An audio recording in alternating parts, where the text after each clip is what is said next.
Kak Glenda. Bulan bulan September nih kalau nggak salah kita belajar eh ragam spiritualitas, spiritual pathways dari Gary Thomas. Di bulan September kita baru belajar 4 ya Bapak Ibu. Dan di bulan November ini kita mau melanjutkan bagian kedua, ada 5 minggu. Jadi kita mau belajar 5 ragam spiritualitas lagi. Dan minggu ini kita belajar bersama dengan Pendeta Riani.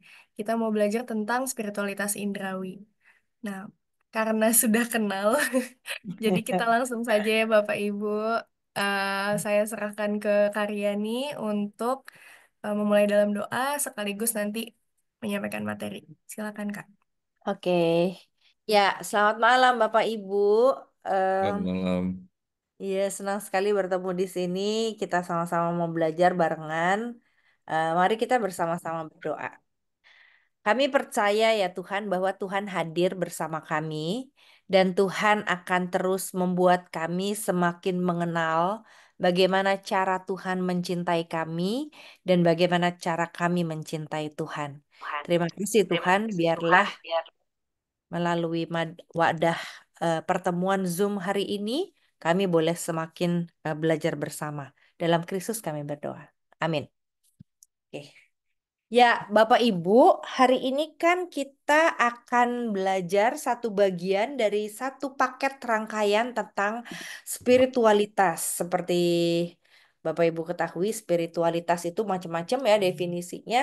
Jadi, definisinya itu yang penting mana aja yang sesuai membuat kita eh, tahu bahwa ada relasi antara kita dengan Tuhan.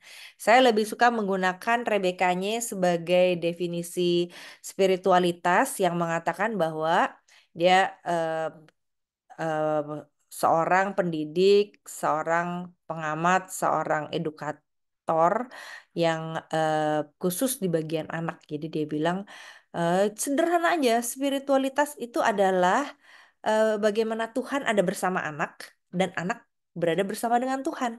Jadi kalau anaknya merasa bahwa dia bisa bersama Tuhan sambil main, ya itu spiritualitas dia. Dia bilang, Tuhan aku mau makan sambil tiduran. Ya itu spiritualitas dia. Atau waktu dia kakinya terantuk batu, terus dia nangis, Tuhan tolong aku sakit. Itu spiritualitas dia. Cara dia bicara sama Tuhan atau merasa Tuhan ada bersama dia. Dan cara Tuhan membuat dia tahu ada Tuhan.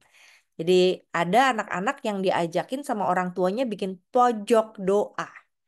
Lalu ketika dia masuk ke dalam pojok doanya itu bikin tenda-tendaan. Jadi tendanya bukan sekedar untuk main ya. Jadi bisa ada yang untuk main, masak-masakan atau dia taruh mainannya di situ. Tapi bisa juga dengan mainan yang ada di situ dia bilang, "Oh, ini ada Tuhan di sini, Mami." Lalu dia bikin lilin-lilinan dari eh, center gitu ya. Terus dia bilang, "Ini ada Tuhan, Alkitabku, Alkitab kecil di sini." Jadi kalau aku ke sini pasti Tuhan tuh lagi mau ngomong sama aku. Nah, itu spiritualitas. Jadi spiritualitas adalah segala sesuatu yang membuat kita tahu ada Tuhan dan yang membuat kita tahu kita bisa bicara sama Tuhan dan Tuhan dengerin kita. Nah, itu dari definisi spiritualitas. Lalu kita akan masuk dalam percakapan atau ngobrol-ngobrol sebetulnya ya. Jadi silahkan Bapak Ibu kalau mau tanya juga, feel free tentang spiritualitas indrawi. Nah, sebelum kita bicara tentang spiritualitas indrawi, saya mau cerita dulu. Jadi Bapak Ibu, di akhir tahun 70, jadi kira-kira awal tahun 80-an, katanya eh, waktu teduh itu katanya waktu teduh tuh jadi kayak kita memberikan waktu khusus untuk Tuhan. Yang terjadi selama sekitar 30 sampai 60 menit itu jadi menu wajib katanya. Jadi kegiatan wajib atau menu wajib yang dilakukan oleh siapa? Yang dilakukan oleh orang-orang khususnya evangelical gitu ya, orang-orang di gereja yang memiliki program pemuritan dan pelatihan jemaat. Jadi Setiap orang yang mau menjadi murid Kristus itu doktrinnya seperti itu ya. Jadinya sebetulnya itu praktis kan. Tapi ini dijadikan doktrin. Semua orang yang mau menjadi muridku dan mau berlatih untuk semakin dekat dengan Tuhan harus gitu ya, harus. Menu wajibnya adalah bersaat teduh. Jadi nanti orang melakukan apa? Saya perlu awalnya penyembahan secara pribadi dulu, gitu ya. Dia memuji Tuhan, dengerin lagu NKBKJ atau lagu himne, apa sajalah biasa dia lakukan untuk penyembahan secara pribadi, gitu ya. Nanti ada pengantarnya juga atau ada rujukannya. Lalu mereka doa syafaat, gitu. Ini ini spiritualitas yang eh, sangat dijunjung tinggi oleh pasangan saya gitu ya. Jadi pasangan saya orang yang melakukan spiritualitas seperti ini. Dia ada doa syafaat dulu, eh, memuji Tuhan dulu gitu ya dalam hatinya. Terus ada pemahaman Alkitab, dia selalu buka Alkitab saat teduh gitu ya. Nggak boleh lewat deh satu hari pun. Nah, terus sebetulnya biasanya kalau di gereja dia ada sharing, dia cerita-cerita. Kalau sama saya juga ngobrol-ngobrol kita. Menurut kamu ayat itu yang bagus yang mana gitu ya? Yang berkesan di hati itu ayat yang mana? Nah, setelah udah sharing ada doa penutup. Nah, formula seperti ini menjadi menu utama dan menu satu-satunya di tahun 70-an untuk rujukan orang yang mau jadi murid Kristus. Nah, saudara, kenapa dipakai seperti ini? Karena ada panduannya gampang. Tinggal kasih tahu gimana caranya baca buku dan lakukan semua setiap hari secara teratur. Ini pada waktu itu memang mudah dievaluasi, maka dibuatlah sebagai menu wajib. Tapi ada komentator nih saudara, si Awet Tozer ini bilang, duh, ibadah kayak gini nih ibadah yang sangat mekanis. Walaupun mudah dievaluasi, akhirnya orang jatuh pada kelemahan begini, merasa bersalah. Aduh, saya belum saat teduh 3 hari. Wah, saya malah 3 bulan. Saya nggak doa, nggak saat teduh nih. Jadi karena orang merasa yang wajib, yang perlu, yang harus, yang baik, yang kudus adalah melakukan 4 hal ini. Penyembahan, doa, pemahaman Alkitab, sharing, atau doa lagi gitu ya. Nah, memang ini sesuatu yang baik ya untuk sebagian orang. Tapi hati-hati, ini juga di sisi lain si Awet Tozer ini mengingatkan kita ini akhirnya orang jadi mekanis loh. Kenapa?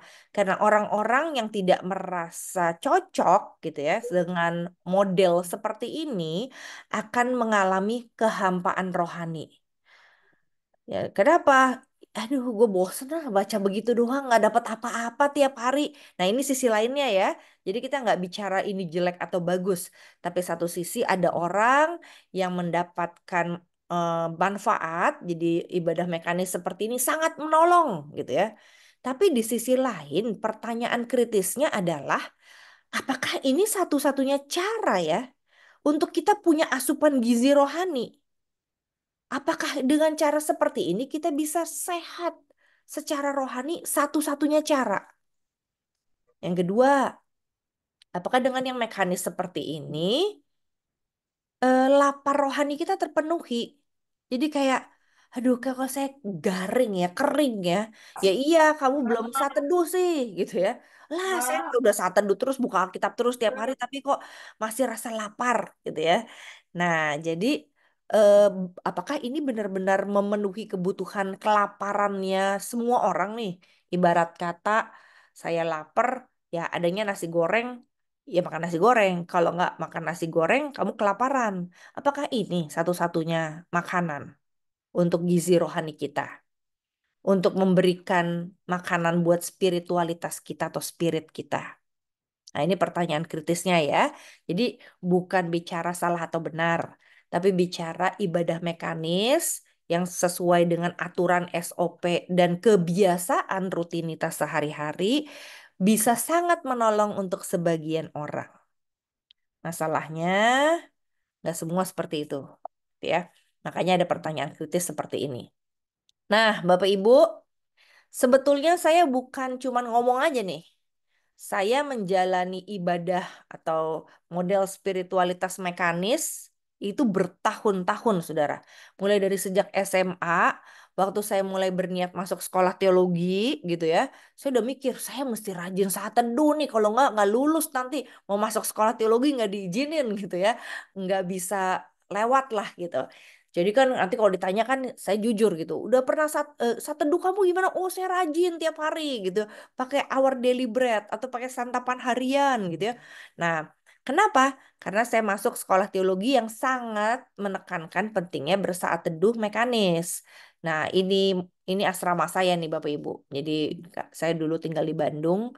Ini sudah diperbaiki lah ya, udah diperbagus gitu ya. Jadi 4 orang duduk gitu ya. Ini sambil mengenang lah ya ibadah mekanis. Jadi dulu aturannya kayak tadi itu seperti tahun 70-an itu kan ya.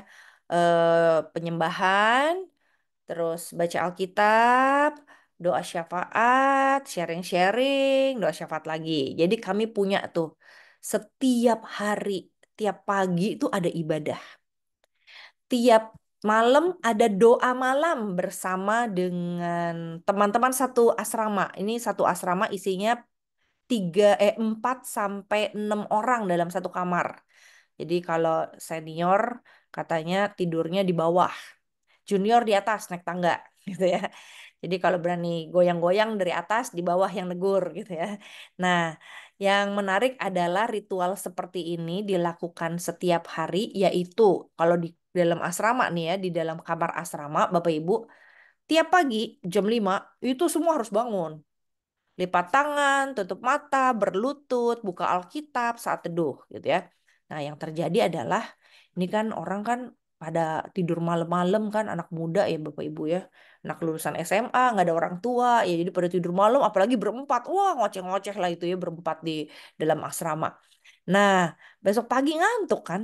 Tapi dalam keadaan ngantuk ini, ibu asrama dan bapak asrama bertugas untuk membangunkan semua siswa-siswi teologi supaya mereka saat teduh. Jadi Bapak Ibu, kalau ketokannya kita udah hafal tuh.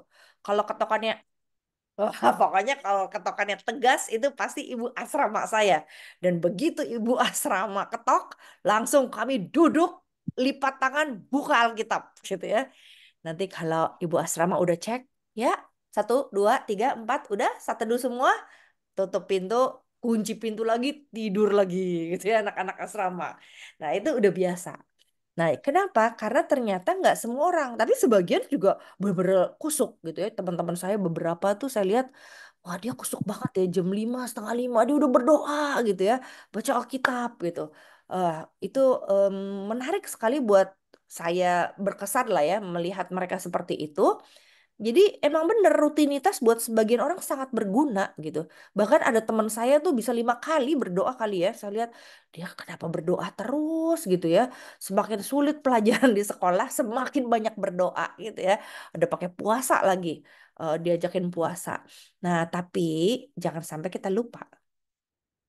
Yang namanya iman, Bapak Ibu, itu sangat individual. Bukan individualistis, bukan. Sangat individual, personal.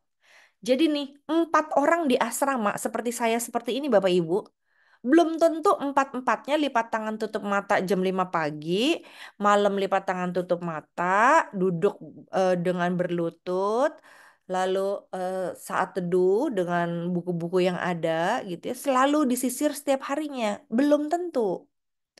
Setiap orang, setiap individu punya cara yang berbeda untuk bertemu dengan Tuhan dan menyadari Tuhan sedang berbicara kepada dia. Jadi, menu utama tiap orang bisa beda-beda dalam berspiritualitas. Kata Gary Thomas, tidak ada resep rohani yang sama buat semua individu. Gak bisa kita bilang, aku gini-gini, udah doa aja gitu ya.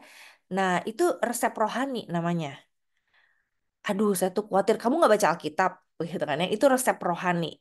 Nah, jadi tiap orang tuh spesifik. Karena apa? Karena Tuhan bicara secara spesifik, personal untuk setiap individu. Jadi pertanyaannya, benarkah tiap orang harus sama caranya untuk bertemu dengan Tuhan dan mencintai Tuhan.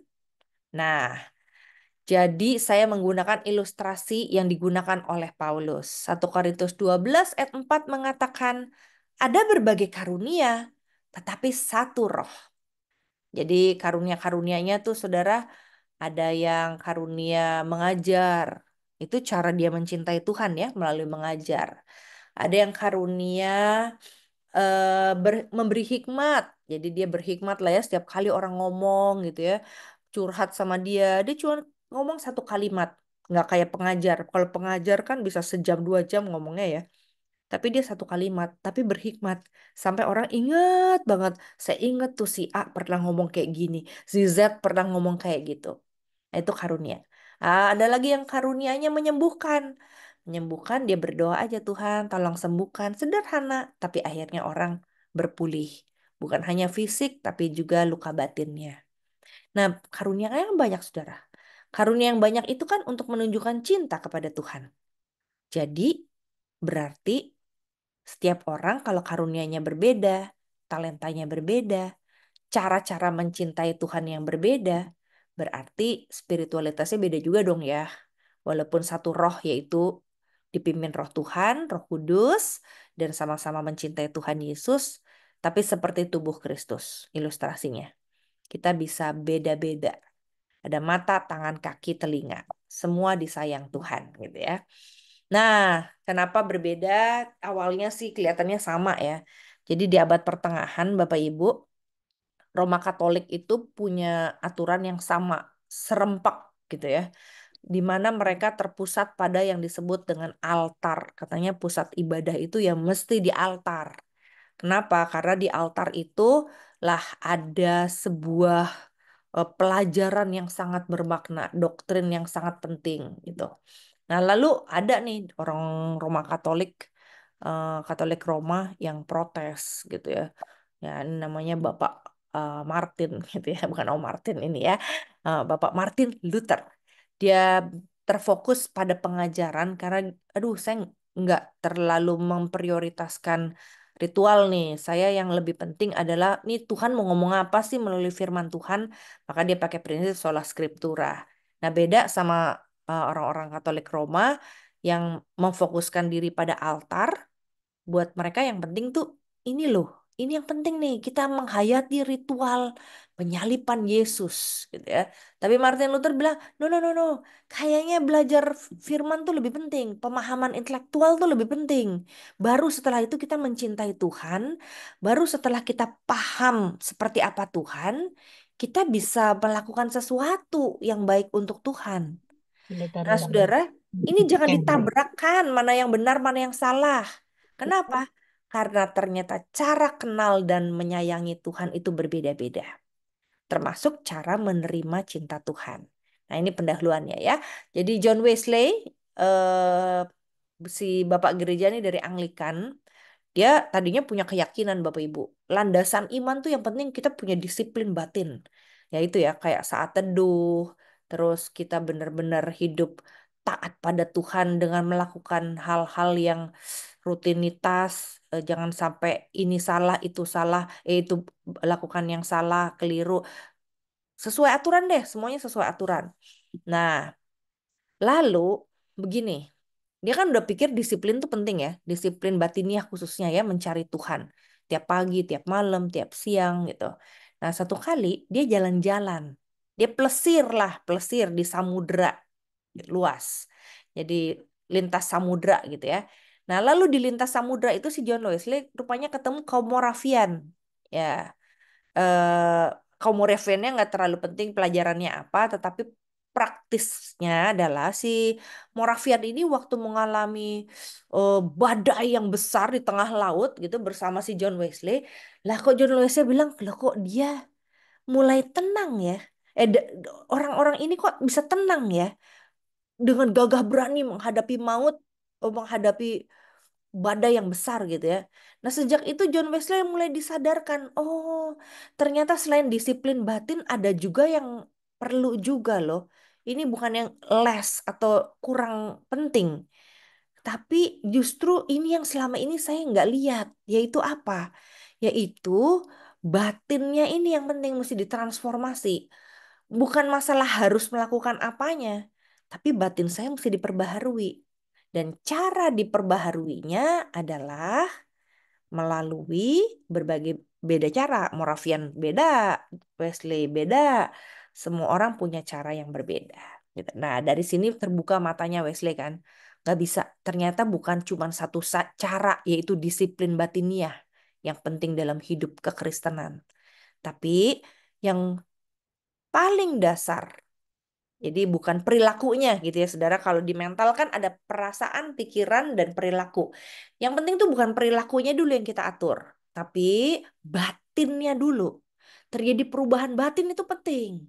Gimana caranya supaya tenang menghadapi maut, gagah dan berani menghadapi hidup dan tantangan. Itu lebih mendasar. Dan cara menghadapinya tiap orang beda-beda, katanya si John Wesley ya. Setelah melihat kaum Moravian yang begitu cool dan tenang. Oke, saya sekarang berubah. Yang penting pokoknya batin terjadi transformasi.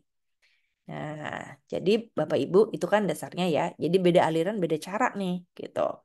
Nah, kalau Bapak Ibu tahu cara mencintai Tuhan, tiap aliran juga beda-beda nih. Katanya orang-orang Anabaptis, biasanya gereja namanya GKMI ya, Gereja Muria.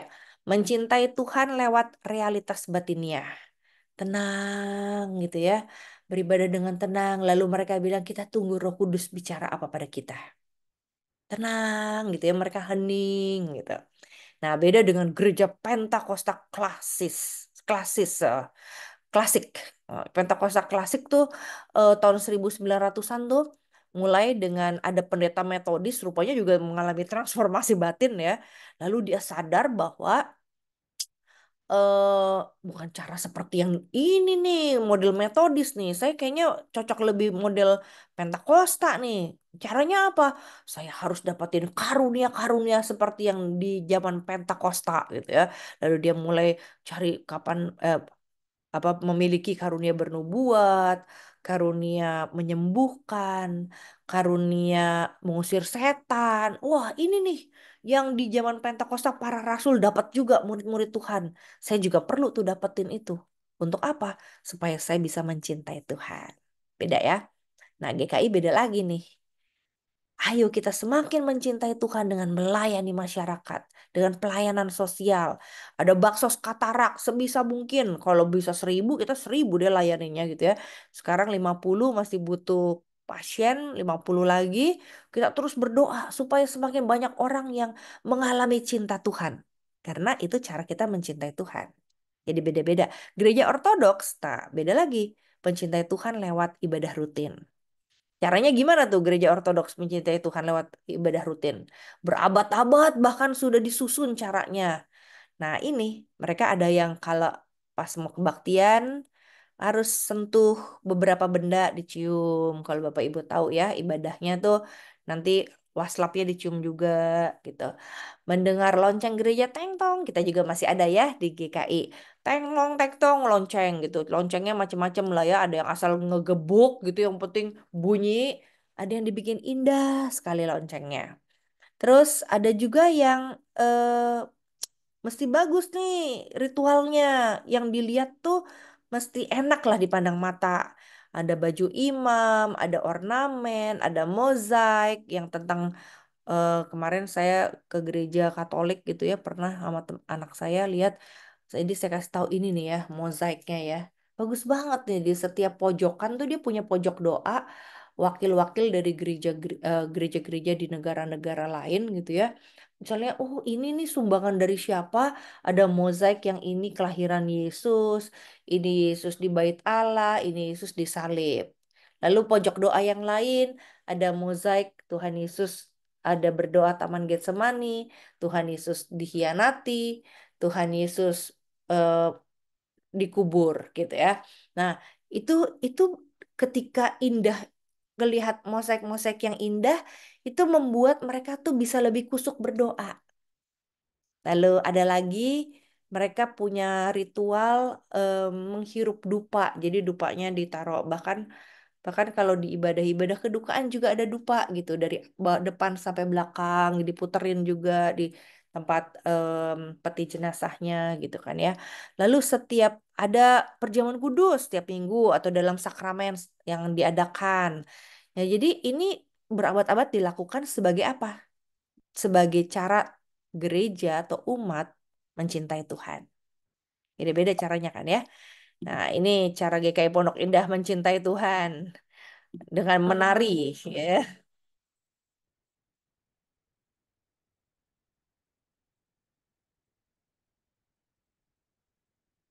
Ini kedengeran nggak suaranya? Belum ada Kak suaranya Kak. Oke. Nah, jadi tiap orang beda-beda eh, ada dengan ya ini pakai menari-menari ini mereka merasa bisa berjumpa dengan Tuhannya dengan cara ini kayak waduh ada ya.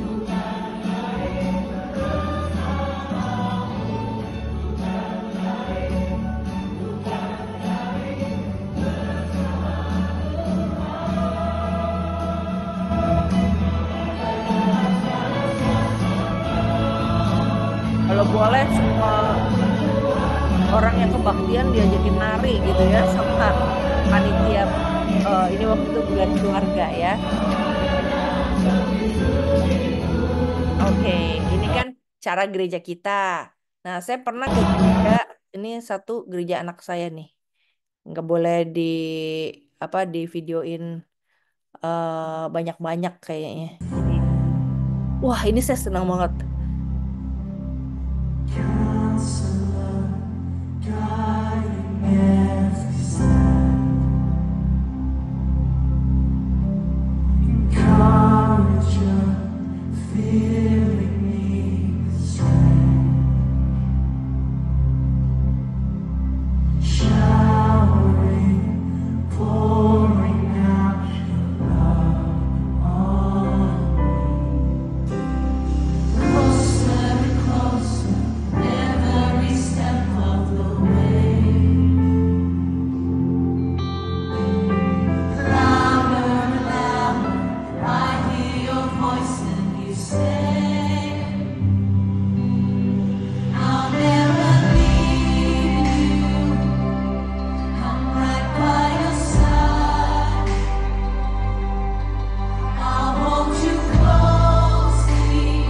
Ya,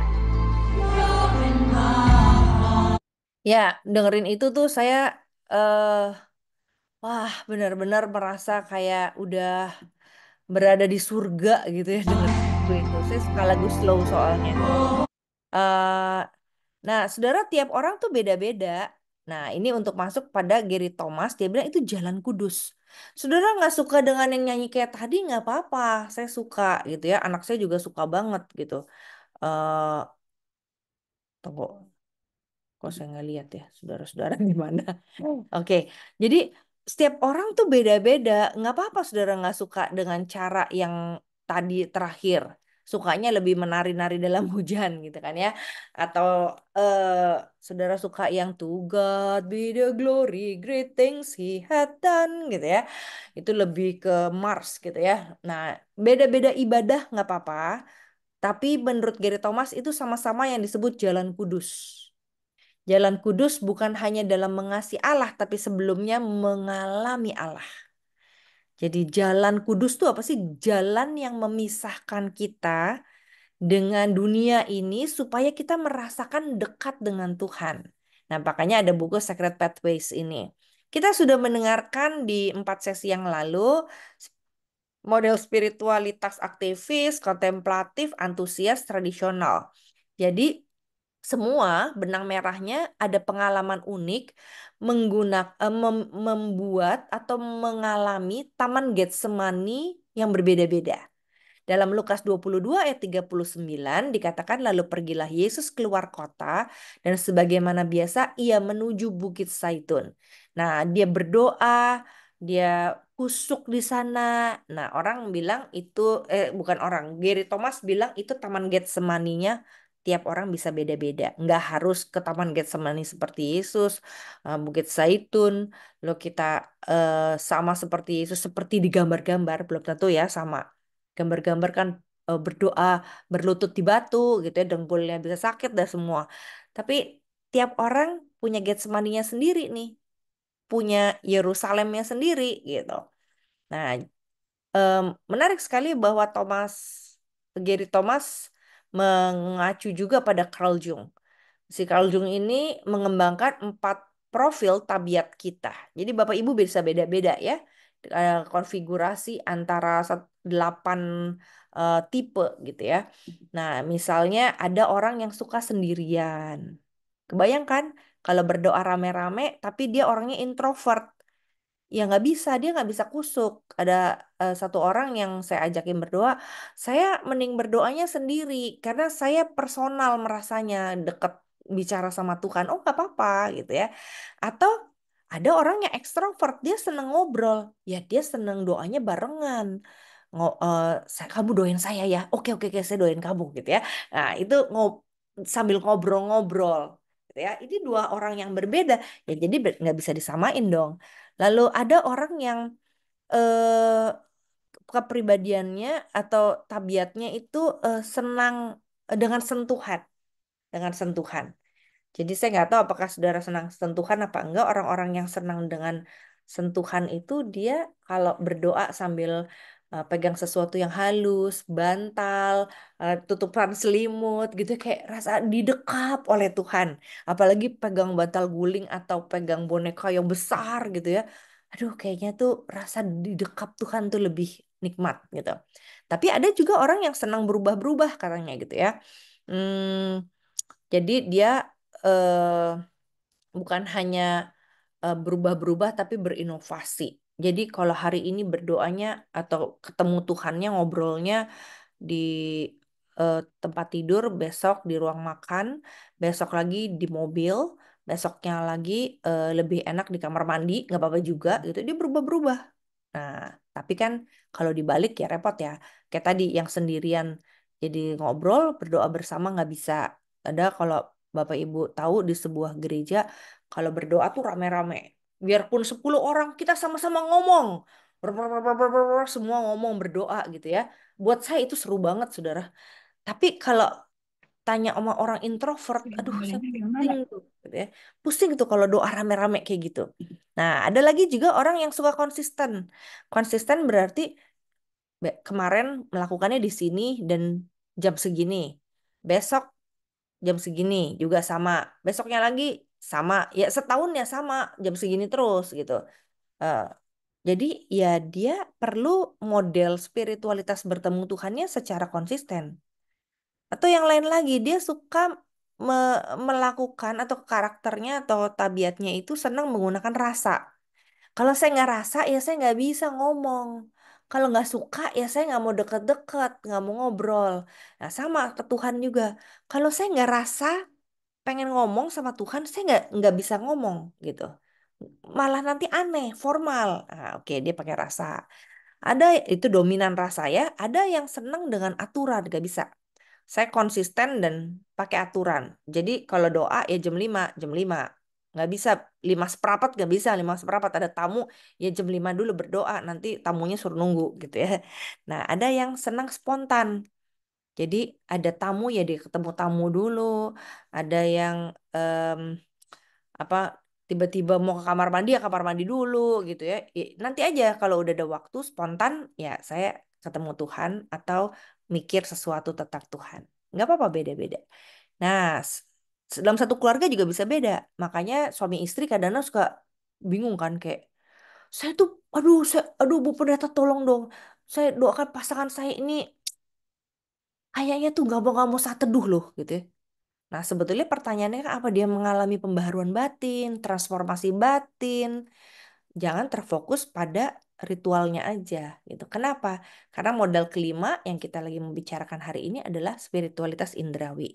Nah, indrawi ini menarik. Kenapa? Karena indrawi atau sensing itu Bapak Ibu merujuk pada cara seseorang mengumpulkan informasi dari dunia luar, maksudnya di luar dirinya ya, tapi melalui panca indera. Jadi dia tahu Tuhan bicara melalui panca indera. Dia tahu Tuhan memberikan pesan dari panca indera. Dia mencintai Tuhan dengan panca indera juga. Jadi semuanya tuh pintu masuk spiritualitasnya tuh panca indera. Nah, apa itu panca indera? Ada 5 indrawi nih. Segala sesuatu yang berkaitan dengan pengalaman. Ini penting ya. Jadi pengalaman. Pengalaman apa?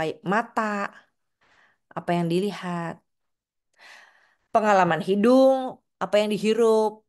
Pengalaman mulut, apa yang dikecap. Pengalaman telinga, apa yang didengar. Dan pengalaman seluruh sensasi kulit, tangan, kaki, apapun, tubuh, apa yang dirasa oleh kulitnya dia. Nah, itu dengan 5 indera ini menjadi pintu masuk, dia menangkap pesan Tuhan, bahkan mencintai Tuhan. Jadi Allah yang nyaring dan penuh warna katanya. Jadi melalui taste tuh katanya ini. Jadi ada ya Bapak Ibu, ada satu ibu atau perempuan gitu ya, yang dia bilang, saya tuh merasa bertemu dengan Tuhan katanya ya. Saat saya tuh makan satu kue lapis yang namanya kue lapis Hillel selama Paskah Yahudi. Jadi kue lapis itu tuh ada lobak pahitnya, ada pasta kacangnya, ada buah manis. Wah, pokoknya macam-macam deh di mulut saya itu rasanya. Tapi itu membuat saya merasakan betapa suka duka hidup ya seperti itu. Ada pahit-pahitnya dikit gitu ya.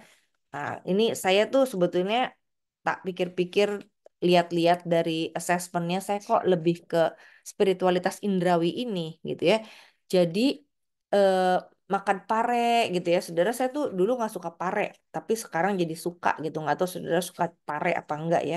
Tapi saya memaknai makan pare itu kalau orang udah punya pengalaman pahitnya hidup gitu ya.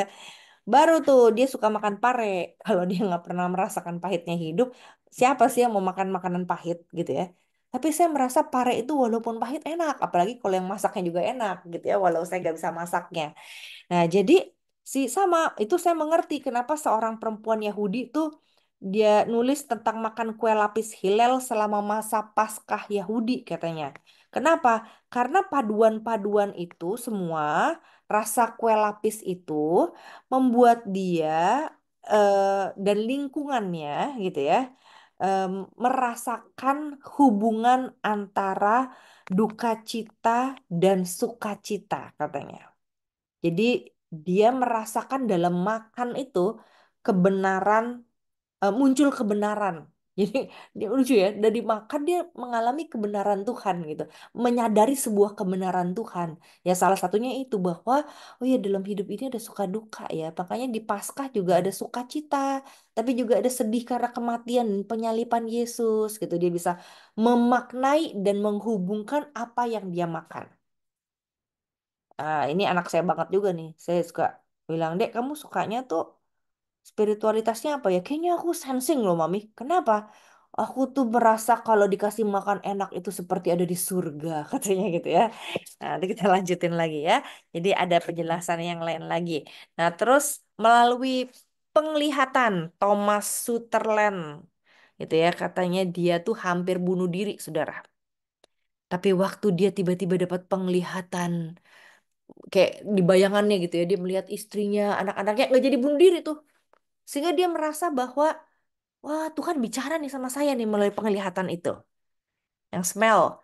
Nah, ini dari Musa memberikan persembahan rempah-rempah, merasa baik. Nah, itu tuh kalau Bapak Ibu membaca kisah Paskah ya, kan perempuan-perempuan juga membawa rempah-rempah ya untuk Tuhan Yesus gitu ya. Pada waktu mereka hari ketiga ingin berjumpa dengan Yesus, gak taunya sudah bangkit gitu, dia bawa rempah-rempah sebagai persembahan. Itu cara mereka mencintai Tuhan, memberikan dupa gitu ya. Nah, lalu nyanyian. Nah, ini pemazmur seneng banget nyanyi karena apa? Melalui hearing gitu ya. Lalu touch, gereja Ortodoks mencium salib, bukan hanya memegang tapi mencium salib. Nah, itu yang dilakukan untuk mencintai Tuhan. Nah, kita lebih detailkan ya. Jadi, spiritualitas pengecap. Jadi, sebetulnya spiritualitas itu apa aja bisa, Saudara, dibuat menjadi spiritualitas kalau kita believe atau percaya. Spiritualitas pengecap jadi berkaitan langsung dengan rasa ya. Kita lihat nih ya, anak kecil aja bisa. Tuan itu saya makan keong dan kenia tempe akak atas. Ya udah, emang gak ada tempe, nggak usah disebut. Berkati Berkati makanan ini makanan ini supaya Jere saya sehat sehat dan pintar. yang timbul itu.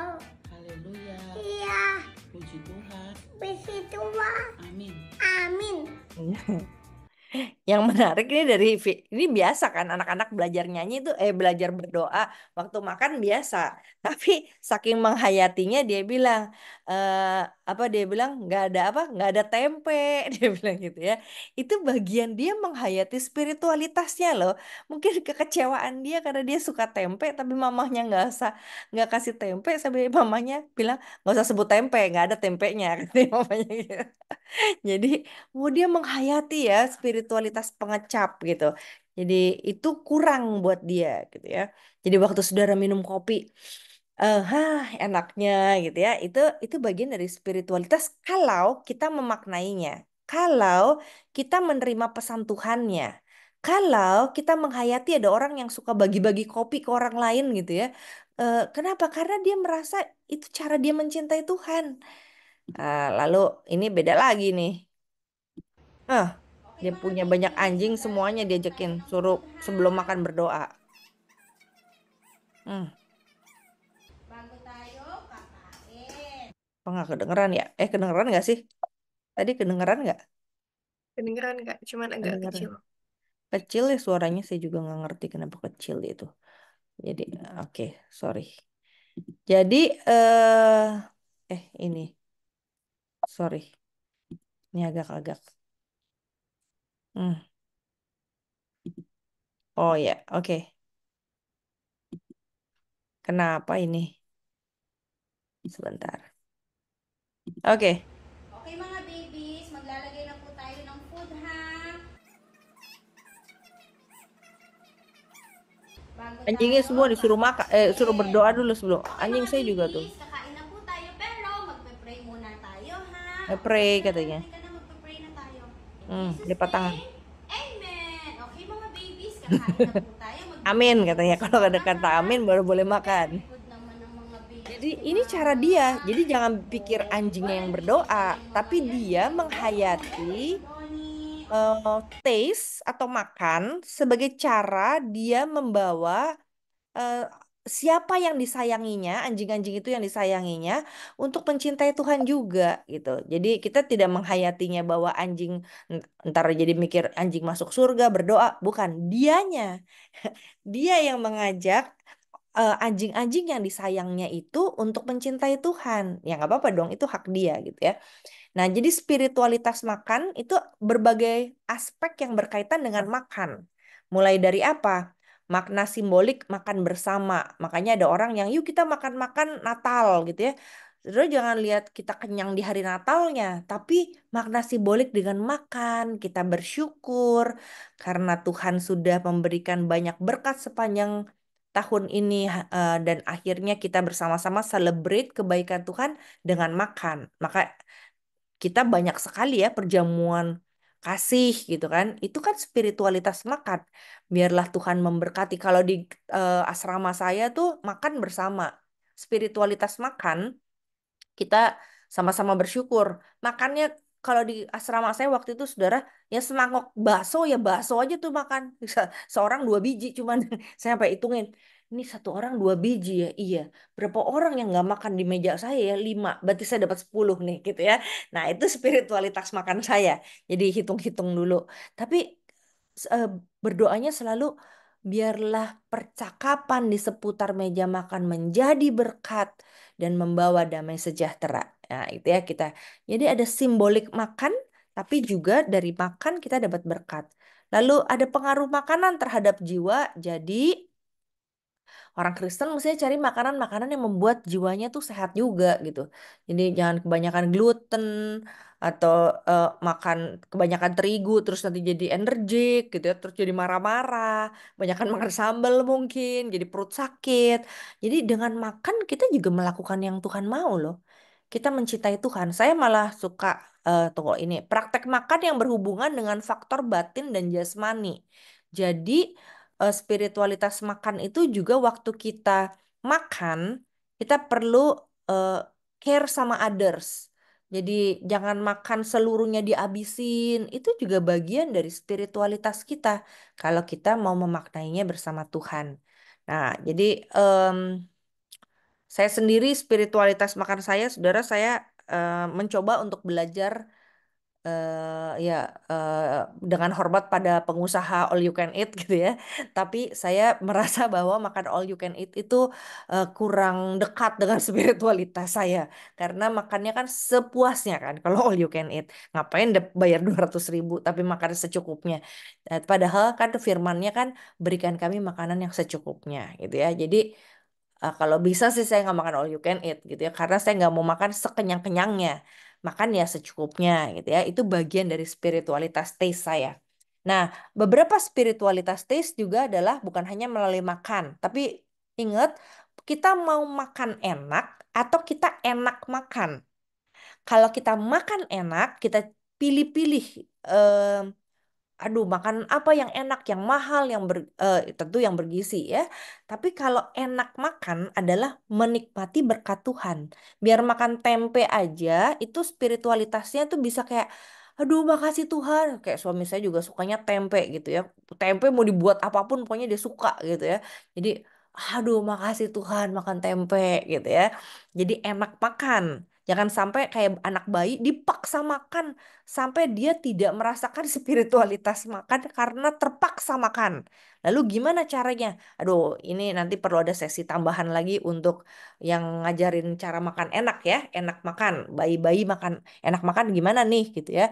Makanya orang Indonesia tuh kadang-kadang supaya anak enak makan kan disuapin jalan-jalan, ngelihat ayam, ngelihat kucing gitu ya pinggir jalan supaya enak makan karena dia mau orang menikmati makan. Lalu juga ada orang yang taste-nya tuh menikmati eh, cuman ngisep-ngisep aja candy gitu, lollipop, candy gitu ya. Tapi dia merasa nyaman, terpuaskan. Nah, ini belum bisa menjadi spiritualitas kalau kita tidak mengkaitkan dengan Tuhan. Caranya gimana? Perlu ada usaha sih untuk ngobrol sama Tuhan saat kita makan gitu ya. Termasuk candy ini kan membuat kita nyaman ya, makan permen karet, lollipop, pikirnya cuma asal makan candy. Bukan, itu bisa bikin orang lebih tenang biasanya. Atau makan dark chocolate gitu ya. Saya kalau lagi, aduh kayaknya nggak enak nih perasaan atau pikiran ya, lagi kacau nih ya. Makan dark chocolate tenang tuh. Katanya membawa hormon-hormon tertentu gitu ya. Terus ada juga spiritualitas taste melalui saliva gitu ya atau air liur gitu kan. Bagaimana kita kalau lagi kepengen makan kan air liurnya keluar banyak gitu. Aduh, mikirin asinan kayaknya enak ya. Aduh Tuhan terima kasih gitu. Jadi kayak cari makanan yang buat kita bisa makasih Tuhan, saya bisa enak makan gitu ya. Nggak usah sesuai harganya yang harus mahal, tapi kita menikmati sebagai pemberian Tuhan. Maka kita bisa bilang makasih Tuhan untuk makanan ini. Nggak yang tadi gue udah berdoa apa belum ya gitu ya. Ngasal aja berdoa karena kita tidak ingin tidak membuka diri untuk berspiritualitas saat makan. Padahal orang-orang introvert dia bisa mindfulness makan ya. Duh enak nih ya labu siam nih ya empuk banget gitu. Nanti dia makna itu kayak si perempuan yang tadi itu ya. Yang dia bilang makan Paskah itu. Seperti ini ya. Tuhan tuh begitu lembutnya seperti labu siam yang saya makan sehingga saya bisa mengalami suara Tuhan yang begitu lembut juga. Bisa, Saudara. Semakin kita mau dekat sama Tuhan dengan berbagai cara, Tuhan mau bicara sama kita. Yang kedua boleh smell, spiritualitas penciuman. Nah, ini nih pro dan kontra ya, tapi nggak apa-apa lah. Saya kasih tahu saudara ada sebuah pelajaran cium kudus katanya saudara. Roma 16 ayat 16. Bersalam-salamlah kamu dengan cium kudus gitu ya. Apa sih yang kita mau maknai dengan cium kudus? Jadi waktu mencium itu melambangkan cinta. Ada orang yang mencium dengan dipaksa, anak kecil tuh ya. Sini-sini cium dulu gitu ya. Wah, berasa di abuse banget tuh anak-anak kecil kalau dicium sama orang tua gitu ya. Kadang-kadang digemesin gitu boneka apa anak kecil gitu kan ya. Makanya sekarang kalau di luar itu kan sudah ada konsen. Nggak boleh sembarangan cium anak saudara. Jadi opa, oma, papa, mama, om, tante mesti tanya dulu, boleh nggak cium gitu kan ya, boleh cium. Ciumnya penuh dengan cinta. Cium kudus tuh maksudnya dengan cinta kasih gitu ya. Tapi juga kita punya kepekaan pribadi dan budaya. Dulu ini termasuk cium kan sense ya. Jadi waktu anak saya di Amerika dia sama gurunya itu satu-satunya anak yang tidak pernah dipeluk. Kan ada peluk cium gitu kan mau masuk kelas. Kenapa? Rupanya saya baca memang orang Amerika tuh sangat hati-hati terhadap orang Asia dalam sentuhan fisik gitu. Jadi kenapa? Karena memang kita sangat membatasi diri kan. Kalau di sana kan ya peluk cium aja biasa gitu ya di sana. Terus saya tanya sama anak saya, lah kamu nggak dipeluk cium sama guru kamu? Sebetulnya kalau kamu dipeluk sama dicium sama guru kamu mau nggak? Ih, gak mau banget katanya gitu ya. Lah berarti kan memang bener dong, gurunya itu punya kepekaan pribadi dan budaya, sehingga dia nggak mau sembarangan sentuh anak saya gitu ya. Jadi ber, em, bener-bener di ini ya, bener-bener diperhatikan. Nah, kalau smell cium juga penciuman maksudnya itu saudara. Penciuman itu bisa melalui chemical gitu kan ya. Aduh, ini kalau dibau di rumah sakit rasanya pengen berdoa terus gitu ya. Rasanya sedih atau apa. Nah, ini ada unsur emosi, perasaan tapi juga langsung ingat Tuhan tolong gitu. Nah, ini semakin kita dekat sama Tuhan. Atau fruity, makan buah, minum spell buah gitu ya. Atau aromaterapi, ada orang-orang yang merasa calm kalau cium aromaterapi. Terus dia semakin bisa tenang, bisa berdoa sama Tuhan. Atau bau woody katanya ya. Jadi kayak kayu-kayu seperti hal-hal yang natural gitu. Mencium rumput atau tanah gitu. Kayak waktu hujan, gerimis. Kok enak ya rasanya. Aduh, makasih Tuhan gitu. Spontanitas itu bisa memunculkan pernyataan-pernyataan entah pujian, penyembahan, ucapan syukur, doa yang kita bisa naikkan pada Tuhan bahkan sambil mendengarkan pesan Tuhan. Sama, spell kopi juga bisa. Kalau saudara punya kesenangan untuk nyium kopi, pakai itu sebagai spiritualitas kita. Bagaimana kita connect dengan Tuhan, bicara pada Tuhan atau mendengarkan suara Tuhan. Yang ketiga, hearing, spiritualitas mendengar atau mendengarkan. Apa yang saudara bisa dengar nih ya? Insect, ada orang yang dengerin di malam hari tuh wing wing wing gitu kan ya. Aduh, jadi kesel rasanya. Tapi kalau belalang misalnya gitu ya, kok enak ya rasanya dengar suara malam hari gitu ya. Dalam keheningan saya bisa semakin kusuk, sedih juga semakin rasa diperhatikan Tuhan. Lalu kalau saya suka denger lagu atau instrumen, kalau ada yang sakit, saya suka kasih beberapa link YouTube sehingga tinggal diklik, kayaknya enak gitu dengerin itu ya. Terus ada yang suka dengan suara air terjun, ada gerimis, ombak gitu. Rasanya tuh ada rasa-rasa yang tidak ditemukan kalau ibadah di gereja. Jadi ada sense yang berbeda saat mendengarkan gerimisnya air hujan atau air terjun atau ombak. Nah, itu saudara itu bagian atau pintu masuk spiritualitas, tapi perlu masuk ke langkah lebih lanjutnya, yaitu masuk dalam eh, percakapan dengan Tuhan untuk bisa masuk dalam spiritualitas yang intim. Nah, termasuk mendengarkan suara hati. Jadi Tuhan, kayaknya berat loh Tuhan yang kayak gini. Menurut Tuhan gimana ya? Terus gitu ya dia sambil denger, eh tiba-tiba denger suara gitu. oh kayaknya Tuhan mau ini nih gitu ya. Jadi mesti kayak ini saudara kalau dengar apa rasanya? Ini kedengeran nggak? Lah kok jadi muter-muter.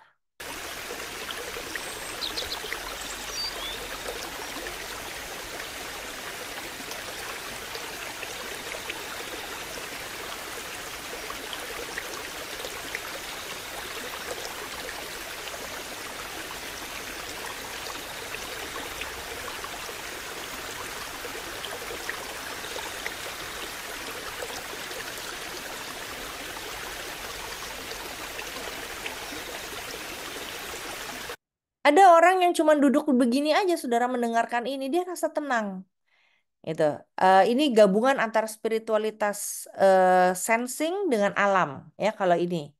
Tapi ada juga sensing yang nggak suka dengar alam, ya dia nggak mau dia geli soalnya. Jadi ya udahlah saya dengerin aja dari YouTube gitu ya. Daripada saya pergi ke alamnya saya geli katanya ngelihat ada lumut-lumut gitu. Nah, saya bukan alam, jadi saya sedang begini. Tapi kalau di alamnya saya juga nggak suka gitu. Jadi berbeda karena itu spiritualitas yang berbeda ya. Nah, jadi ada side juga yang melihat spiritualitas lewat penglihatan. Jadi satu kali nih saudara si Wesley ini dia udah capek pelayanan gitu ya. Jadi si dia udah melewati hari-hari yang begitu melelahkan. Oh sorry, bukan Wesley, Henry Nouwen.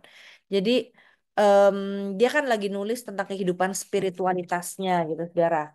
Terus dia habis keliling-keliling seminar, capek banget gitu ya. Sampai katanya dia nggak bisa jalan. Terus dia gelisah. Waktu dia gelisah, sepi, sulit tidur. Terus dia datang ke kantornya temennya dia. Nah, terus dia lihat lukisan ini, saudara. Ini sebenarnya zoomnya nih yang di kanan, yang kaki ini ya. Tapi dia perhatikan sampai ke kaki ini rupanya gitu ya. Nah, terus dia kagum, dia seger tiba-tiba, dia tertegun katanya.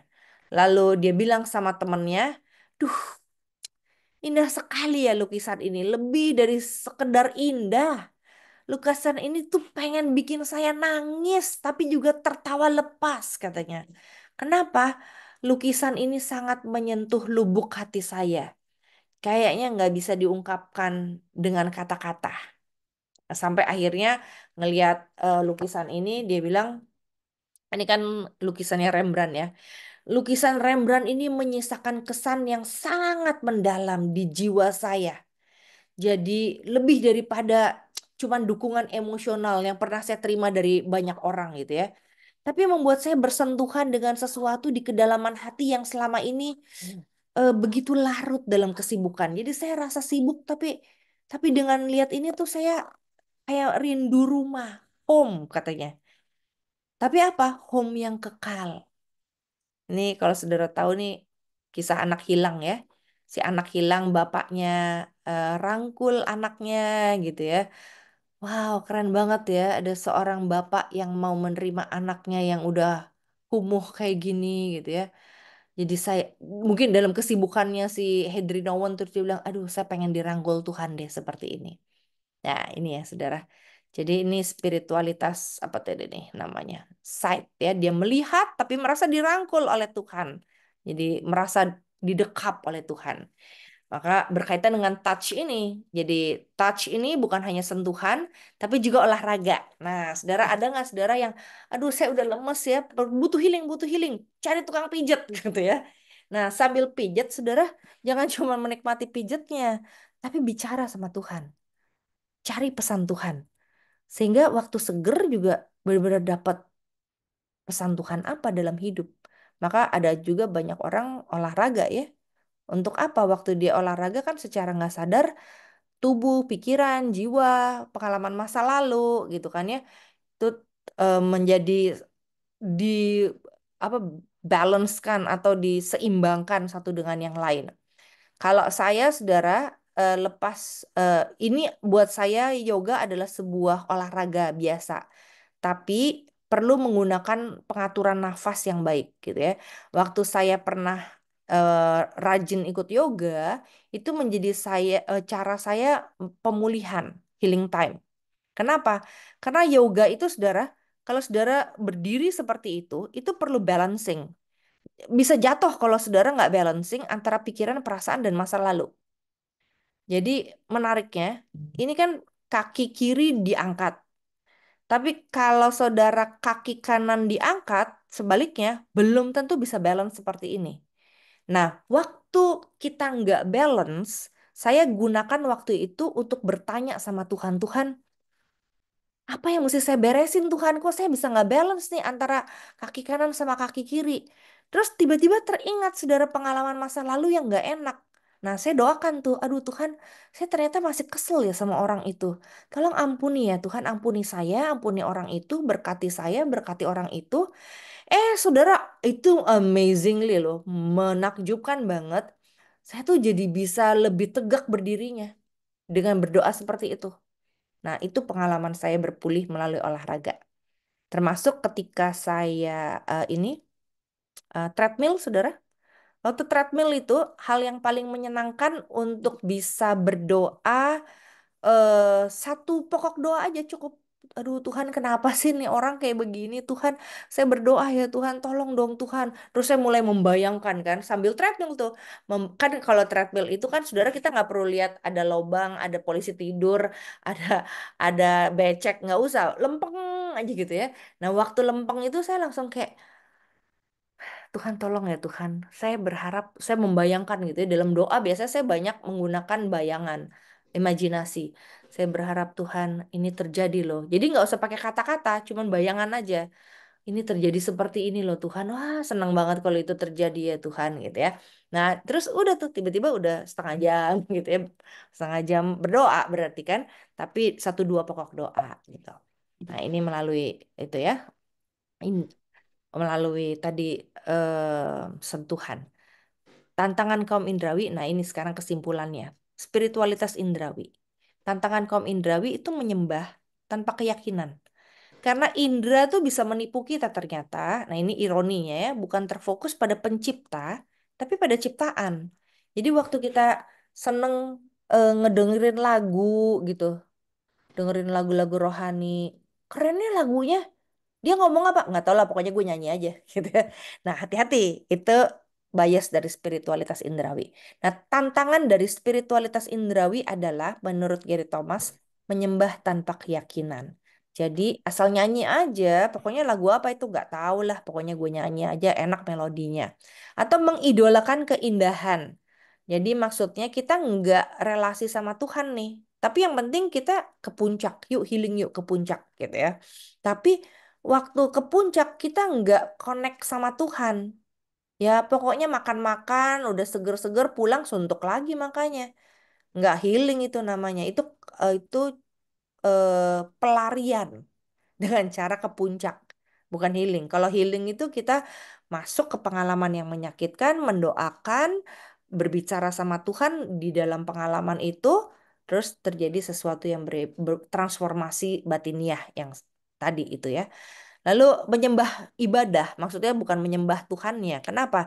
Ada orang yang ibadah tuh harus begini loh. Kok nggak ada ya lagu yang kayak gininya ya? Kurang seru ibadahnya gitu ya.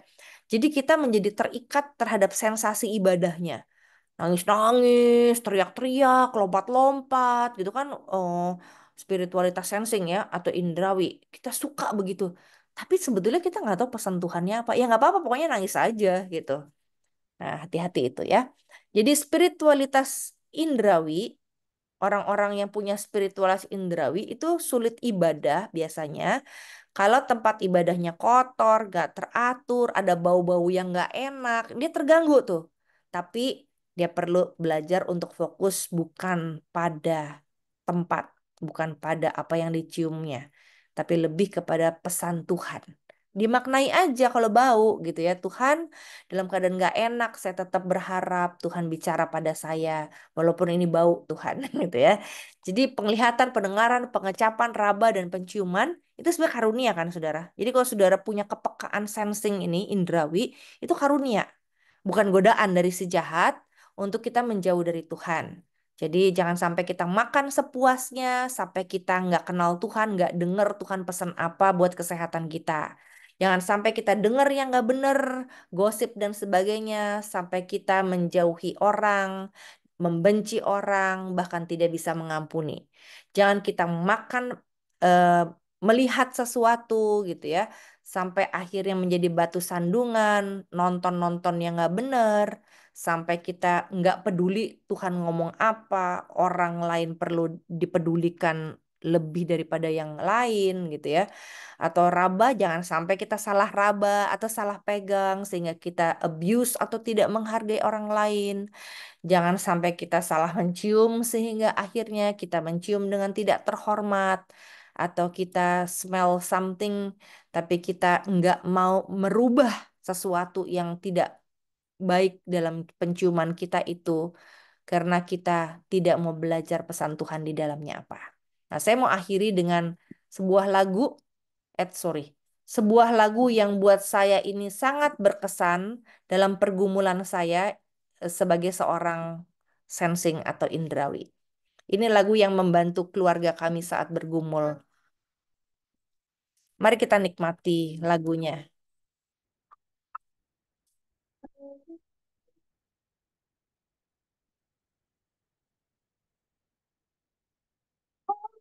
Belum keluar kah suaranya? Sorry, belum keluar ya. Bentar. Ini udah sih. Udah, ini udah.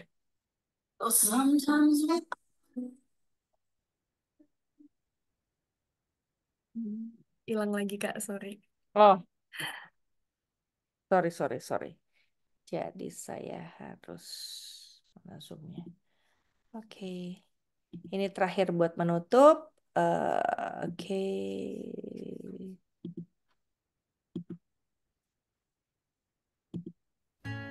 Dah.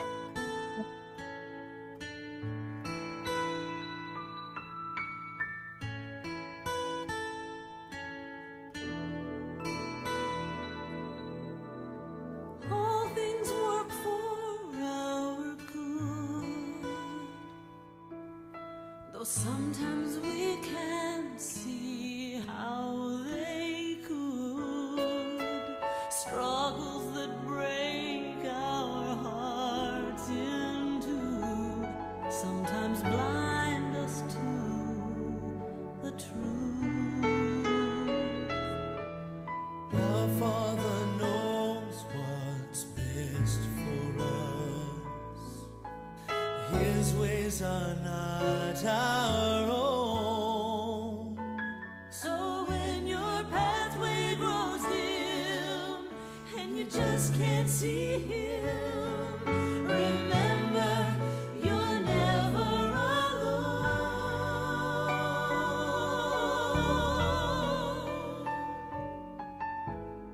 God is too wise to be mistaken. God is too good to be unkind. So when you don't understand, when you don't see his plan, When you can't trace his hand, trust his heart. trust his heart.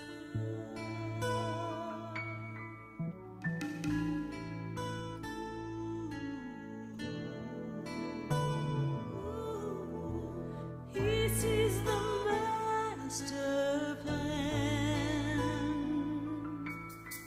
He holds our future in his hand. So don't live as those who have no hope. All our hope is found in him. We see the present clearly, but he sees the first and the last. And like a tapestry, he's weaving you and me to someday be just like him.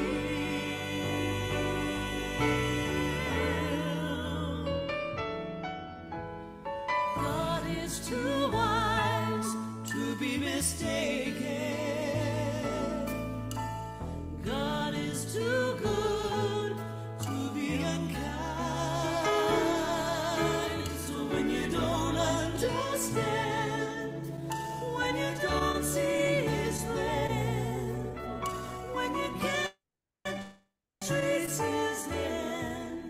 trust his heart.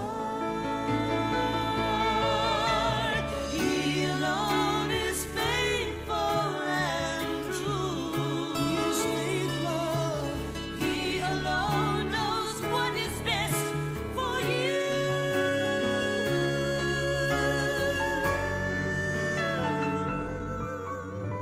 So when you don't understand, when you don't see his plan, when you can't trace his hand, trust his heart. Oke, demikian dari saya Bapak Ibu. Semoga Bapak Ibu yang punya spiritualitas sensing bisa terus mengembangkannya. Tapi buat Bapak Ibu yang mau mencobanya, demikian sebagai arahannya supaya bisa juga menikmati bagaimana pertama-tama Tuhan bicara dan mencintai kita. Tapi selanjutnya kita bisa berbicara kepada Tuhan dan mendengarkan suara Tuhan atau mencintai Tuhan dengan cara itu. Tuhan memberkati. Silahkan kalau ada yang mau sharing atau bertanya. Terima kasih banyak Pendeta Riani untuk penjelasannya tadi sudah sangat banyak ya Kak. Ternyata spiritualitas indrawi itu juga di dalamnya ada berbagai macam ya Kak, karena kita punya 5 panca indera, ada sight, ada smells, dan lain sebagainya. Ya. Mari Bapak Ibu, jika ada yang ingin bertanya, atau mungkin sharing pengalaman juga boleh mungkin ya Kak. Iya. Baru disadari kalau selama ini mungkin spiritualitasnya ternyata sensing. Mhm. Iya, kalau ada Bapak Ibu yang mungkin melalui makan tertentu tambah merasa semangat gitu ya, atau dengar sesuatu tambah dikuatkan. Waktu Bapak Ibu forward sesuatu tuh di WhatsApp, ini bagus nih itu kita kirim ke orang. Itu sebenarnya kita juga sedang mengembangkan spiritualitas sensing kita ya. Memang belum tentu orang-orang yang menerimanya bisa menikmati atau mensyukuri itu. Tapi kita sendiri sedang mengembangkan itu dan mencintai Tuhan dengan cara mengirim, gitu kan. Jadi kan ada orang yang bilang, aduh nih orang nih kirim-kirim mulu, gitu kan ya. Apa jadi penuh nih WhatsAppnya. Ya memang si penerima kalau bukan tipe spiritualitasnya seperti itu, dia terganggu, gitu. Jadi kita juga perlu tahu bahwa setiap orang bisa beda-beda kan. Dibuat saudara ini kiriman bagus banget gitu ya. Tapi buat orang yang terimanya dibuka juga enggak sebetulnya gitu ya. Jadi ya nggak apa-apa kalau buat saudara itu bagus gitu ya. Tapi setiap orang tuh memang perlu menyadari beda-beda gitu. Bisa kira-kira kirim ke anak kita, cucu kita, atau orang tua kita, atau pasangan kita, dia nggak mau baca gitu kan ya. Padahal kita bilang itu bagus banget loh. Padahal itu khotbah bagus banget loh gitu ya. Tapi dia nggak mau baca ya karena dia bukan spiritualitasnya itu gitu. Mm-mm. Apakah ada Bapak Ibu yang mau bertanya atau sekedar sharing pengalaman?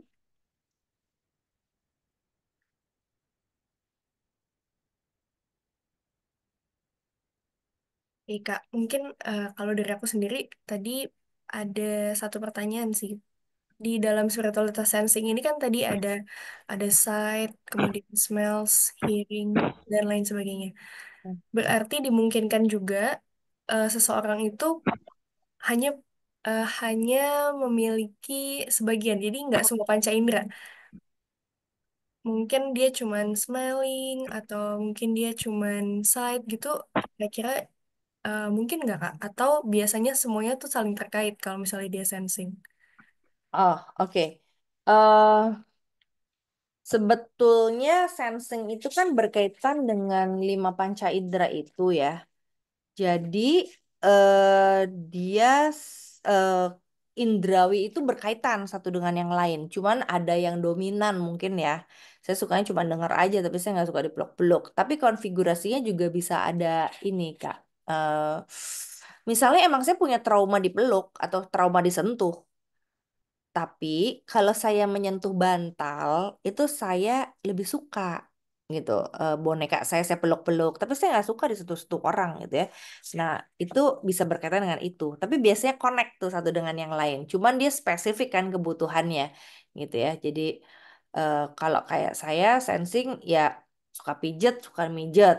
Kalau saya mencintai Tuhan atau ingin menunjukkan rasa sayang saya kepada seseorang atau kepada Tuhan, saya mijet gitu, mijet orang gitu ya.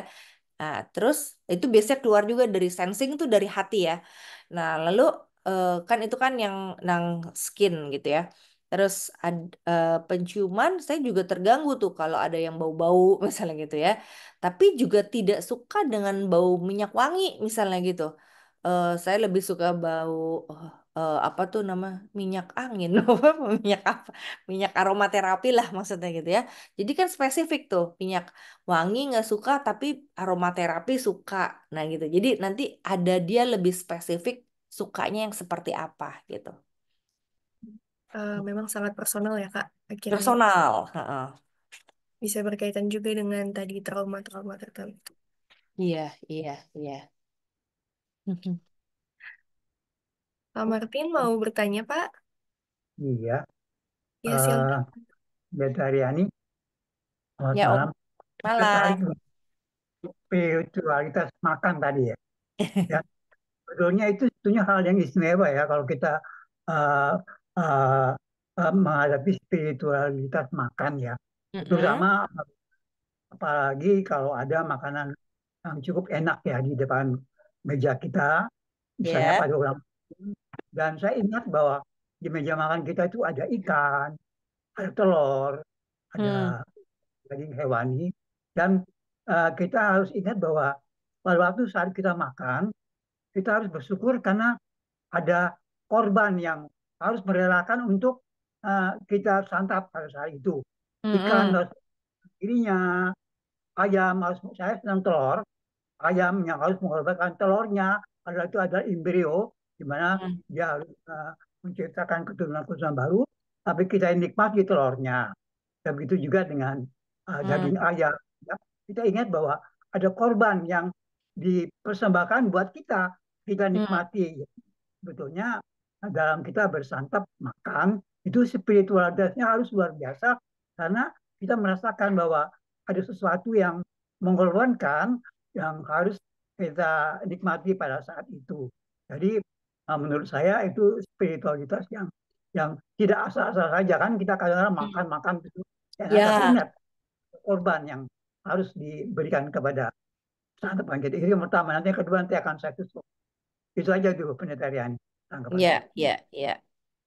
Terima kasih Om Martin. Iya, kita juga perlu awareness gitu ya, mindfulness dalam makan. Karena jangan-jangan yang kita makan itu bukan yang Tuhan mau juga untuk kesehatan kita gitu ya. Jadi ya, mau makan enak atau enak makan gitu kan ya. Eh, Makan enak kita bisa macam-macam gitu ya, makannya yang mahalnya segala. Tapi enak makan tuh berkaitan dengan suasana hati gitu kan. Memakannya dengan sadar bahwa ini sehat dan ini baik untuk tubuh saya gitu. Thank you, Om. Oke, ada lagi? Ya, terima kasih Pak Martin. Ada pertanyaan Kak di chat dari Kak Yenli. Nah, tadi kan sudah dijelaskan ada jebakan dari spiritualitas indrawi. Bisakah dijelaskan kembali bagaimana kita tahu kalau spiritualitas kita tuh terjebak atau melenceng? Ya, makasih Bu. Jadi eh kita berspiritualitas itu kan tujuannya kesadaran bahwa Tuhan ada bersama kita dan bicara kepada kita. Nah, jangan sampai eh, kita terpaku, terfokus pada keindahan atau alat-alat yang Tuhan sediakan gitu. Jadi misalnya eh, saya suka melihat yang indah nih, gitu ya. Misalnya sensing itu kan suka melihat ya, melihat apa yang indah, yang menakjubkan, yang mengagumkan. Terus jadi akhirnya in the name of atau dengan alamat atau alasan saya pengen berspiritualitas, jadi saya keluarin banyak uang, kan saya mau berspiritualitas, jadi nggak apa-apa dong, saya keluarin banyak uang seperti ini, gitu kan. Nah, akhirnya kan kita terpaku pada keindahannya, bukan pada God's message-nya. Jadi sebetulnya ada orang yang God's message-nya tuh hanya dengan melihat gini, transformasi batiniahnya tuh terjadi justru saat dia melihat eh, nggak usah sampai ke Eropanya, tapi kita lukisan Eropa tuh yang begitu menakjubkan, eh, orang-orang di masa lalu zaman Renaissance atau mana gitu, pas kita lihat, wow, keren ya ini gambar ini. Tuhan maksudnya apa ya gitu. Nah, jadi lebih terfokus pada bagaimana Tuhan berbicara kepada saya melalui keindahan itu, ketimbang terfokus untuk mengejar dan mengupayakan mendapatkan keindahan itu sendiri gitu. Kita nggak nyari gunungnya sehingga di gununglah satu-satunya kita bertemu Tuhan, tapi kita menggunakan eh, cara kita menggunakan gunung itu sebagai cara kita berbicara kepada Tuhan atau menjadi lebih dekat dengan Tuhan. Jadi jangan fokus ke gunungnya, ke lukisannya, ke lagunya, tapi ke pesan Tuhannya gitu sih. Oke, thank you, Kak Riani. Ya, sama. Jadi Oke. tetap mengingat bahwa tujuannya untuk menemukan God's message ya Kak. Di Iya, bukan tentang betul. indrawi untuk memuaskan indrawi semata, tapi apa pesan Tuhannya. Oke. Oke. Ada lagi Bapak Ibu yang mau bertanya atau sharing? Mungkin ada di antara Bapak Ibu yang bisa menulis lagu apa yang menurut Bapak Ibu sangat berkesan sehingga kita bisa berbagi juga di Zoom ini dengan peserta yang lain. Oh, saya ada nih link lagu ini bagus banget gitu kan. Kalau saya tadi kan tentang Trust His Heart ya. Jadi dalam pengalaman merasa kok Tuhan gak baik banget sih, kenapa saya ngalamin ini gitu kan ya. Terus lagu itu bilang God is too good to be unkind. God is too wise to be mistaken gitu ya. Jadi Tuhan terlalu bijak untuk salah loh, Ri, untuk dalam hidupmu. Dia nggak akan salah. Tuhan terlalu baik untuk nggak baik loh gitu ya.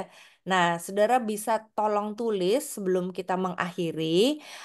Kira-kira lagu apa yang saudara rasa di YouTube apa gitu ya linknya. Ini bagus loh. Jadi peserta juga bisa copy paste atau copy gitu ya dari link yang saudara dapat atau copy dari yang link yang saudara ini eh, pernah dapat berkat melaluinya sebagai pesan Tuhan di dalamnya gitu ya. Nanti saya akan juga copy paste buat saudara ada list lagu gitu ya, yang bisa saudara gunakan kalau dalam pergumulan gitu ya. Ini saya kirim list lagu. Mari Bapak Ibu, aku juga kirim deh Kak. Ini. Ya, tuh. Aku Jadi, nggak kasih judulnya. Judulnya God on the Mountain. Mungkin Bapak Ibu juga tahu ya dari Bill and Gloria Gaither. oh ya, kalau ada YouTube-nya mungkin bisa yang mau di copy silakan sehingga bisa nanti simpen gitu ya di handphonenya kalau perlu. Oke, demikian. Oke, Bapak Ibu semua, mungkin sebelum menutup Kak, boleh closing statement Oke. atau kalimat penutup deh kali. Oh, Ya. ada Pak Gunawan ya? Sorry Kak. Pak Oh ya, Gunawan gimana? tadi mau Gimana Om? Mari. tanya Om. Ya, untuk apa spiritualitas Indrawi, Pendeta Riani itu Mm-mm. bisa gabungan ya. Misalnya begini, saya pernah mengalami di Belanda jalan-jalan di park gitu ya. Mm-mm. Udaranya kan segar, lain sama udara Jakarta gitu. Kita Mm-mm. hirup, aduh, oksigennya ini nikmat sekali. Lalu Mm-mm. sejuk di badan. Mm. Itu bisa kombinasi begitu ya, Pendeta Riani ya. Ya, jadi Om. Penciuman dan touch gitu. Jadi nggak perlu dipijet. Kita merasakan apa Ya. udara yang sejuk di tangan kita, di tubuh kita, terus menghirup oksigen yang begitu apa? Mhm. Kalau di Jakarta kan mahal itu oksigen rasanya begitu. Ya, iya, Jakarta iya, nggak ada oksigen yang sehat begitu ya. Jadi iya, bisa gabungan ya Pendeta Riani ya. iya, sangat bisa, Smell Om. sama touch itu bisa, bukan smell ya. Apa itu namanya? Iya. Nggak ada Oh, bau gitu. apa-apa, tapi segar Iya, gitu. segar ya. Iya. Iya, indera lah. Pokoknya itu indera mencakup Indra seluruh tubuh kita ya. bisa Eh, gabungan ya. Gabungan tubuh kita bahkan spiritualitas yang lain itu kan berarti Om pakai spiritualitas alam ya. Mencium Mm-mm. udara segar, ada di sebuah taman gitu kan. Nah, itu gabungan Om. Tapi gini, yang penting bukan model kita gabungan yang mana, terus kita bingung pilih yang mana. Enggak. Semua hal bisa kita jadikan spiritualitas. Jadi ini Hmm. hanya mengarahkan kita untuk tahu melalui makan bisa ada spiritualitas loh. Melalui menghirup Ya, udara ya. segar di taman bisa ada spiritualitas. Tapi yang penting Om, ketika seger kita bicara tuh sama Tuhan. Cari pesan Tuhannya. Hmm. Nah, Ya, itu ya, lebih ya. penting. Itu lebih penting supaya nggak melenceng yang tadi ditanyakan Bu Yenli juga. Ya, ya. Oke, terima kasih. Terima kasih Pak Gunawan. Ini ada tanggapan Kak dari Kak Febria ya. Eh, Terima kasih sangat membantu memahami spiritualitas Indrawi. Nah, ini juga ya lewat jalan pagi gitu ya Kak, melihat Ya. pohon, aroma rumput, suara burung pipit dan lain sebagainya. Eh, dan GKI Pondok Indah juga setiap bulan keluarga ya Kak ada fun walk ya. Ya, ya. Ya, Ya, ada acara-acara ya. ya yang mungkin cukup mengakomodir mungkin ya, mengakomodir teman-teman yang mungkin punya spiritualitas indrawi dan naturalis untuk Mhm. bersama-sama gitu ya bersama-sama dengan komunitas. Ya. Seperti dalam ini Pak Bapak Ibu Silain Febri Barita, oh ya Ibu ya. Ya, lewat jalan pagi itu benar-benar spiritualitas kita bisa juga terjadi ya, itu gabungan antara alam, sensing, sehingga kita bisa bilang makasih Tuhan. Kalau tiap pagi bisa makasih Tuhan kan senang banget ya menjalani hidup. Apalagi Bapak Ibu menunggu Tuhan bicara. Bayangin nggak sih ketika Tuhan lewat kayak gini loh. Bila langit jadi apa? Bila laut jadi tinta dan langit jadi alasnya, itu dia lagi pengarang tuh lagi menceritakan tentang pesan Tuhan loh melalui itu. Jadi saudara, eh, sebisa mungkin melalui spiritualitas indrawi ini kalau saudara bisa lakukan, cari pesan Tuhan. Kata kuncinya apa? Tanya Tuhan, Tuhan mau apa dengan kesegaran pagi ini? Tuhan mau apa dengan makanan yang enak ini? Pesannya apa Tuhan? Jadi nantikan pesan Tuhan, jadi saudara semakin pengen melakukannya. Karena pasti ada pesan Tuhan nih di dalamnya gitu. Apalagi termasuk ketika menghadapi pergumulan, lakukan itu juga, nanti ada pesan yang lain lagi gitu. Nah, menariknya tuh saling sharing pesan Tuhan itunya nanti. Gitu, Kak. Hmm. Oke, Ya, ya. thank you Kak Reni. Ada lagi Bapak Ibu, terakhir mungkin sebelum menutup. Hmm. Oke, kalau tidak ada boleh Kak Reni pesan penutupnya sebelum kita menutup sesi hari ini. Oke, ya, em, sederhana sekali, melalui spiritualitas keseharian. Begitu bangun pagi, Bapak Ibu bisa segera menangkap pesan Tuhan, dan Tuhan pasti bicara kepada saudara. Jadi selamat menemukan pesan Tuhan di dalamnya, dalam keseharian kita, gitu. Oke, terima kasih Pendeta Riani. Bapak Ibu, sebelum kita menutup, saya mengingatkan ya minggu depan ada educare lagi masih dengan tema spiritualitas pathways. Kita mau belajar satu ragam spiritualitas lagi, spiritualitas naturalis nanti bersama Pendeta Vincent Arisfa. Ya, Oke, di hari Senin ya Bapak Ibu sama jam 7 malam juga. Eh, apakah materinya bisa dibagikan? Mungkin nanti Kak Glenda boleh tolong ya, membagikan ya. ya. Nanti Boleh Kak, saya. nanti Kak di WA aja ya, kita share di WA grup Educare. Ya, ya. Oke, terima kasih. Kak Riani boleh sekaligus menutup dalam doa, Kak? Oke, terima kasih. Bapak Ibu, Pendeta Vincent dari San Jose, Amerika. Jadi, mari kita sama-sama sebar beritanya, kita bagikan supaya kita juga bisa dapat berkat gitu ya. Pendeta Vincent ini akan spiritualitas apa Kak? Eh, Naturalis. Naturalis, dia orang naturalis banget gitu ya, dan dia mengalami itu waktu terus bertahun-tahun ada di Amerika. Kita akan lihat dan dengarkan bagaimana dia berbagi gitu ya. Mari kita berdoa.